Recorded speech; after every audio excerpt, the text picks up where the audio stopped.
You can't grow your business if you're running on chaos. If you don't have clarity of what your vision is, you're just not ready for it. If we can just be efficient, life becomes so much easier.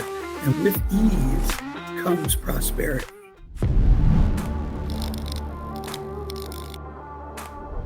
Have you ever made a decision you regretted? Perhaps you hired the wrong person, or you splurged on a shiny new software that promised the world, but delivered nothing but headaches and zero ROI. Well, we've all been there. And we all know the mistakes are kind of learning lessons. But let's be honest. Who has time to reflect when you're constantly putting out fires? In fact, we don't like to admit it, but we know many decisions are made in panic mode. We got 1,000,001 things to work on, so panic takes the wheel. Now, it's no wonder mistakes happen. But here's the thing. Mistakes made in panic mode don't just cost time or money. They chip away at trust, morale, and confidence. And when we are too busy firefighting, we miss out on maximizing our existing opportunities. You can't grow your business if you're running on chaos. Now, you've probably heard the phrase, work smarter, not harder. So many times it's lost all meaning. But today we're going to transform that cliche into a concrete strategy you can actually use. So how?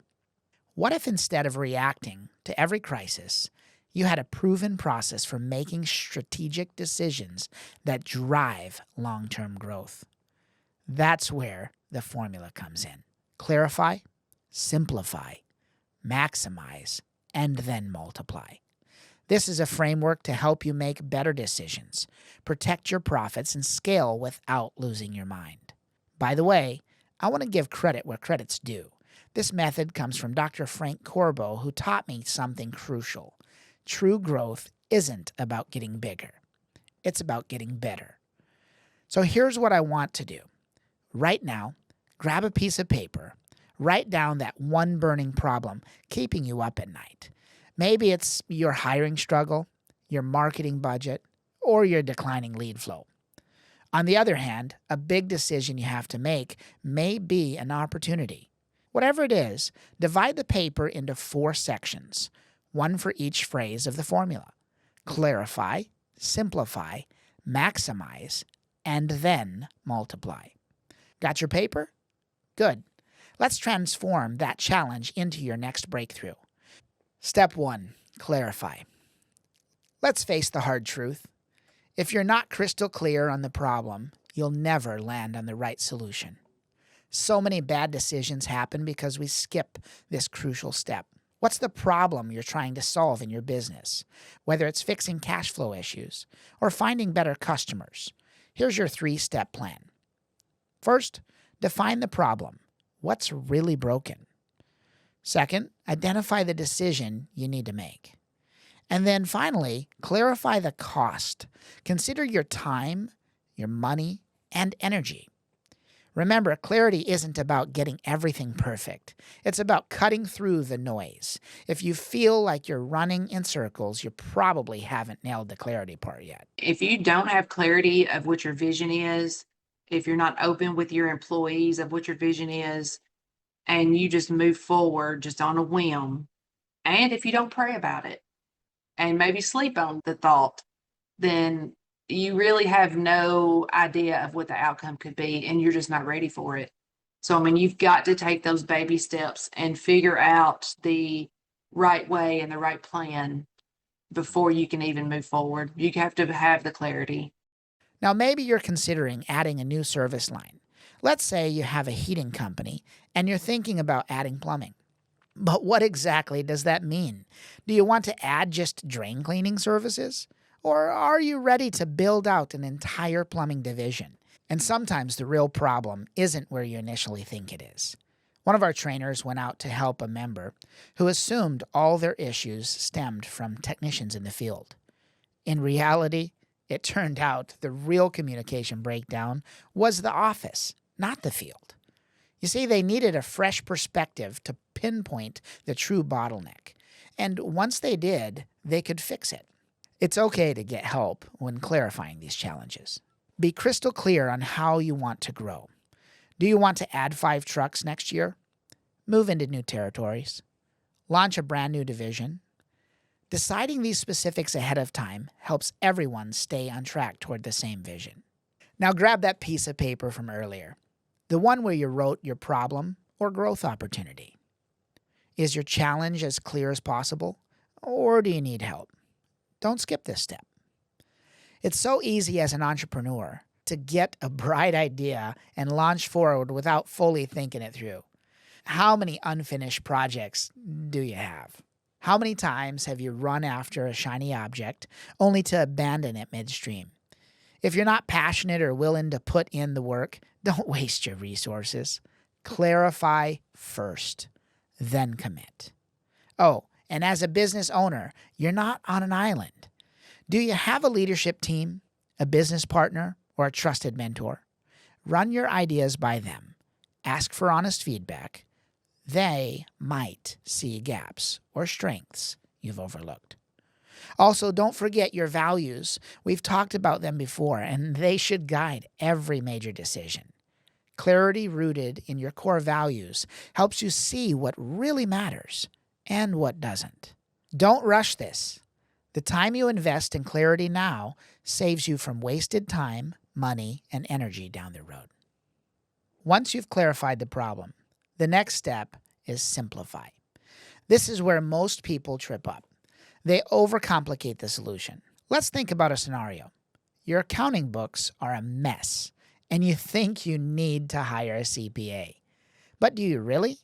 Would a bookkeeper handle the job just as effectively at a fraction of the cost? Simplifying doesn't mean cutting corners. It means finding the most straightforward and efficient solution. Simplification saves you time, resources, and a lot of unnecessary stress. It's not about doing less. It's about doing what matters most. Now ask yourself, what's the easiest, fastest way to solve this problem without compromising quality? If you can't explain your decision on one page, it's probably too complex. The clearer and simpler your solution, the easier it is to implement and scale. Simple systems are scalable systems. When you keep things simple, you create a foundation that can grow with your business without falling apart under pressure. So let's say you're clear. You want to add a new service line. For instance, expanding from heating into a full-service residential plumbing division. Sounds great, but how do you simplify this big idea? Well, let's start by making it easy for your customer. Will your new service share the same branding, phone lines, and website? Keeping it consistent helps you avoid confusion and makes it simple for people to do business with you. Ensure delivery is straightforward. If the new service is hard for customers or your team to understand, no one benefits. Heavy training, complex procedures, or unclear processes can bog you down. So ask yourself, how easy is the delivery of this product or service? The simpler it is to deliver, the more you can maximize and eventually multiply your results. Sometimes you don't need a clone of yourself. You might just need someone to handle a specific part of the process, like a bookkeeper for daily transactions, or a technician who's cross-trained on a few tasks. So how do you bring them on board fast? Document your process, record short Loom videos, or create easy-to-follow checklists. That way your new hire can get productive quicker, and you're not constantly re-explaining the same steps. Simplification is all about making everything from hiring to training frictionless. We're really trying to focus on a certain geographical area now. Before, like, people called and we went. They call, we go. It's like we didn't set boundaries. And now we're trying to be a little more strategic about where we're going. And because Houston's huge and the traffic just gets more and more and more. So getting around at certain times of the day is really challenging. And you'll spend 2 hours on the road. So that's 4 hours trying to get a job done. Now, when we could have been in our little area knocking out 2 to 3, well, not 2 to 3, but we can handle more in one area and bring more value to that customer here, spend more time on the job going through our new process versus more time on the road. Ask yourself, is there a more straightforward way to achieve your goal? By simplifying your approach, you set yourself up for smoother implementation and a long-term growth. Let's move forward with this mindset as we continue building the formula. Here's where things get fun. Let's maximize. Maximizing really just means getting the most bang for your buck. Now ask yourself, how can we scale this? How can we grow what we just simplified?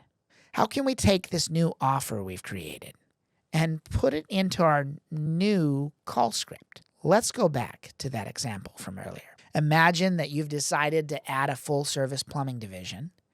You clarified what you want, residential plumbing, and not just drain cleaning. You're simplified by focusing on a few core services and training one plumber. Now, how do you maximize? First, make sure everyone knows you do plumbing. Don't assume they know. Update your website, talk about plumbing in your call scripts, and add it to your email signatures. And ask for plumbing reviews. And then leverage existing customers. Do you have a referral program for plumbing? Is it written down or just in your head? Are your techs actually asking for referrals on every call? If not, you're missing opportunity. Use stickers and branding when you're visiting an HVAC customer. Are you placing a sticker on their water heater or shutoff valve with your company's contact info? Now, don't kid yourself into thinking you've maximized when you haven't. Many business owners say, we do all that. But do you really? Or are you lying to me and to yourself? Let's say you have a new offering for your business. You post it once on Facebook and you get 10 views. That's probably not maximizing. Did you, per se, text all your customers? Send an email blast? Mail a postcard? How about put it on the bottom of your invoices? You see, you can always repurpose the same text, the same offer, across multiple channels. That's true maximization. Make sure you're not leaving any avenue untapped. One of the things that I really enjoy is being a guerrilla marketer. I'm in the trenches with my community and I want to be everywhere people are. But one thing that we like is our target neighborhoods. What we decided to do was twice a year, we're going into these neighborhoods with a gift. So in the fall, we deliver pumpkins and it may have a little recipe hooked to it or something. And in the spring, we give away flowers, and we give away 2,500 pumpkins and flowers every year. And these neighborhoods really produce for us. So people, they ask me, they're like, how can you afford to do this? And I'm like, well, it's in the budget. Each one of them is going to cost me $2.50. That's what I know. They think it's this big, big number. And when you add it times all those flowers, it is a big number. But you could start with 50. You could start with 5. You don't have to do where I am because I've been doing it for years. But these people look forward to these things and they call us and they thank us. So it's about the quality you do and looking out for the people. Just start it really small, but be consistent with it and do it every year. Now put this into action from the decision you need to make. Underneath the simplified solution you wrote down, create section number 3, labeled Maximize.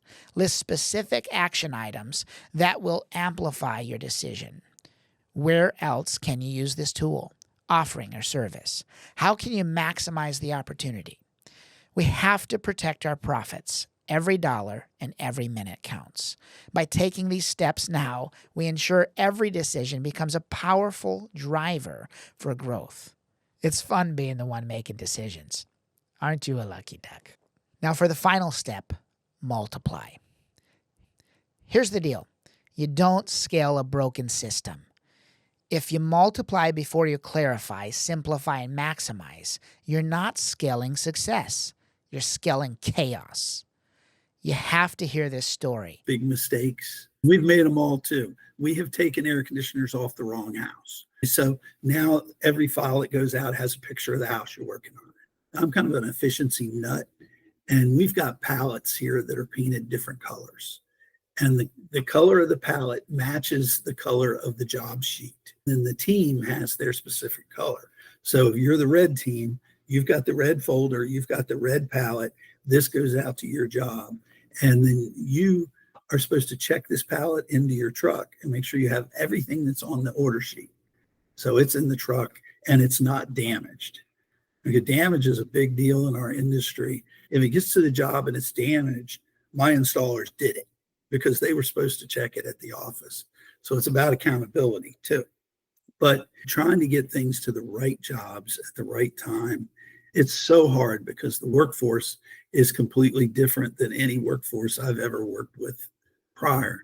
So we have to really lay the roadmap out and say, okay, guys, what are you going to do first when you get to the job site? What are you going to do second? What are you going to do third?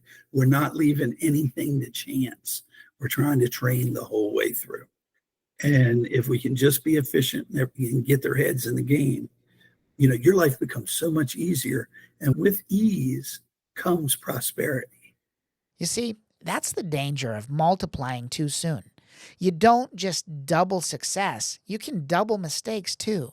Before scaling, confirm that the process is solid and ready. Multiplying is about repeating what works.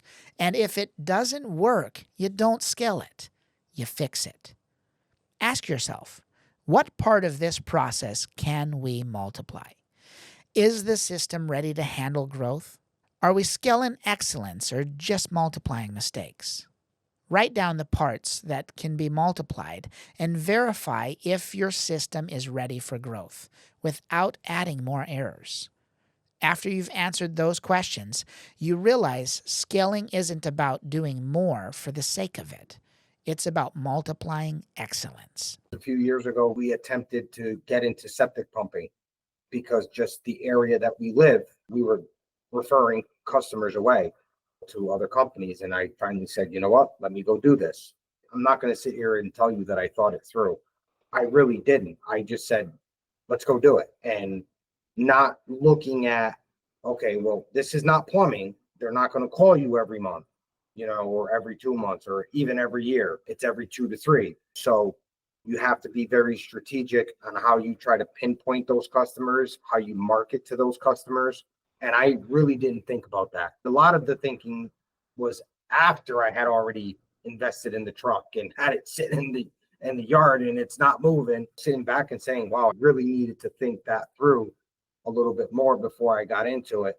We got really lucky because I was able to get out of it and sell off the truck and made money on it. You know what I mean? Because guys couldn't find trucks. So that could have been bad. Not that I shouldn't have done it, but I should have really thought about where I was going to get the work from, instead of just thinking that it's automatically going to come to me because I do it.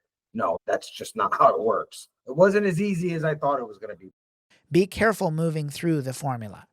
That's clarify, simplify, maximize, and then multiply. You ensure that when it's time to scale, you're not just doing more, you're doing better. Keep that paper close, refer back to it often, and use it as your roadmap for multiplying excellence without falling into chaos. Now, if you're more of a visual learner, I hear you. Me too. That's why we've included a link to the PDF of the 4-step formula and quadrant in the show notes. Your challenge this week is this. Take a decision you're facing right now and run it through these steps. It could be a problem or a growth opportunity. Remember, the quadrant works for both, fixing problems or implementing new idea. So, clarify the problem or the opportunity, then simplify the solution, then maximize the impact, and finally, the easy part, multiply what works. Now, you may not get through all 4 quadrants this week because everybody's timeline for decisions you got to make is going to be different. It may take 4 weeks, it may take 4 months, but don't multiply before you maximize, and you know the rest. This not only helps you scale smarter. You're going to scale faster too. And remember, you are in control. Growth isn't something that happens to you. It's something you own. It's something you create. Just take one step at a time. You're going to have bad days. Oh, trust me, I had a bad day the other day. And I'm like, all right, just go to sleep and brush your feet off, move on, and you're going to have a good day the next day. And you just have to stay positive because, we're going to have those challenges, but that's the only way we're going to be stronger. There's other mentors that I reach out to myself just to give a little kick in my butt and be like, come on, move on. You're great. Just keep going. Having those mentors, lean on them when you need them, keep pushing through and just do one thing at a time. Otherwise, it could get very overwhelming. And then reaching out to New Flat Rate, to National Comfort Institute. I mean, they're here for us. So just reach out and ask for some help if you need it. Thanks for tuning in to the New Flat Rate podcast. If this episode sparked an idea, will you please do us a favor and share it with someone who needs to hear it too? And as always, be better, not just bigger.